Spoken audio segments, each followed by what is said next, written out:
Hi everyone, welcome back. Today's video, we're going to dive right into Roblox Studio to create a cool disappearing platform. If you've ever played an Obby game, you've probably seen platforms appear and then disappear. So today, we're going to go ahead and make one ourselves.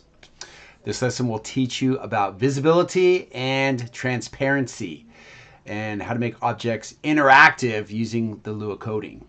So let's get started. So first off, I'm going to turn off this main camera viewing me. And next, we're going to go ahead and do File, New, opening up a brand new template. This is just the default one with the base plate. So let's go ahead and get started with making our platform.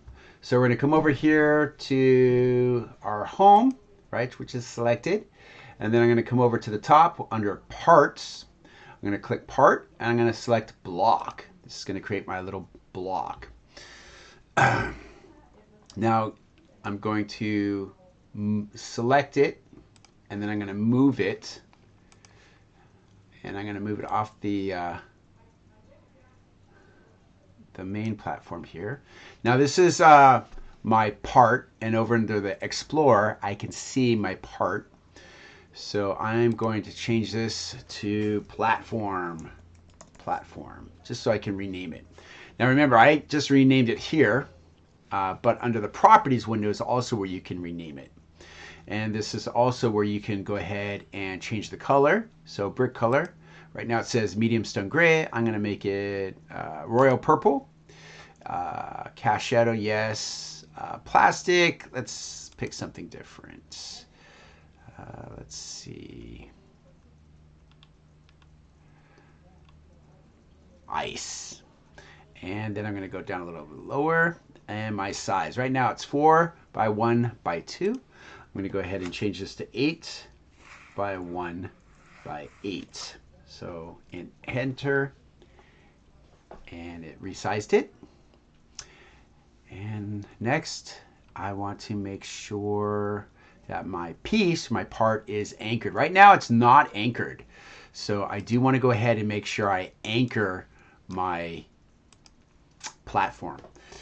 The big thing here is to remember that setting a part's anchored property to true makes it stay in place no matter what. So your platform falls down if it's not anchored. So that's the key. Next then, we're going to go back up to the platform under Explorer. I select it, and the little plus bar there, I'm going to click that, and now I'm going to open up my script. So I hit script, and again it says print hello world. So I'm going to go ahead and get rid of that print hello world, and I'm going to go ahead and add in my own scripting. Step by step. First, I'm deleting this. I'm going to type in local. As I start to type, I have that option there to where I can hit tab and space platform. And then I'm going to do equals script and parent.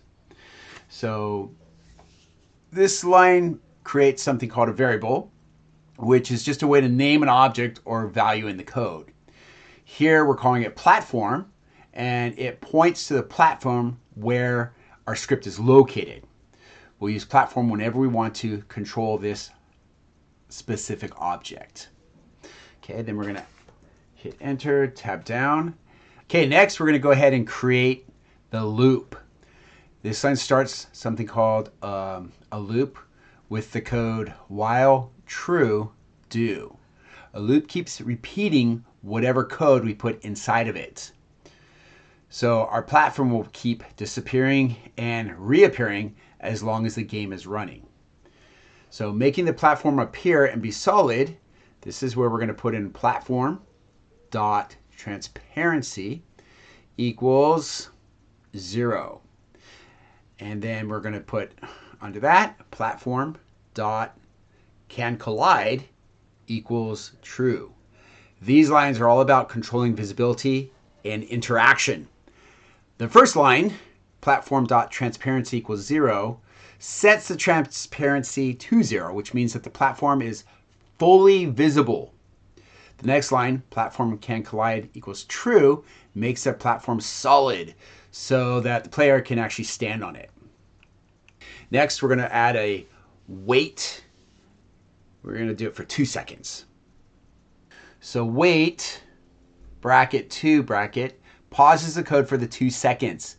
This keeps the platform visible and solid for 2 full seconds before it changes again. Okay, then the next step is making the platform invisible and non-solid. So we're going to type in, again, platform.Transparency equals 1 this time. And then hit enter, and under that, platform.CanCollide equals false. These lines make the platform disappear and prevent players from standing on it. Okay, and then we're going to give it another pausing time period. So same code as before, wait, and then you can actually change, right? We're going to just do 2, but you can change that to more seconds if you like. And then it's going to go ahead and restart the loop again. At the end, right, that's the bottom of the loop. I have this script here. Just make sure you type it in exactly as you see it. And then let's go ahead and test it out and play it. I press play. And all right, so I see my platform to my left, and if I get my guy on top of it, so here, right, I have it 2 seconds, and it's visible, and I can collide, so I'm on top of it, and then all of a sudden it's invisible, and I fall off of it. And that's it. That is our coding for making our platform appear and then disappear. I look forward to seeing what you guys create in class. All right, have a great day.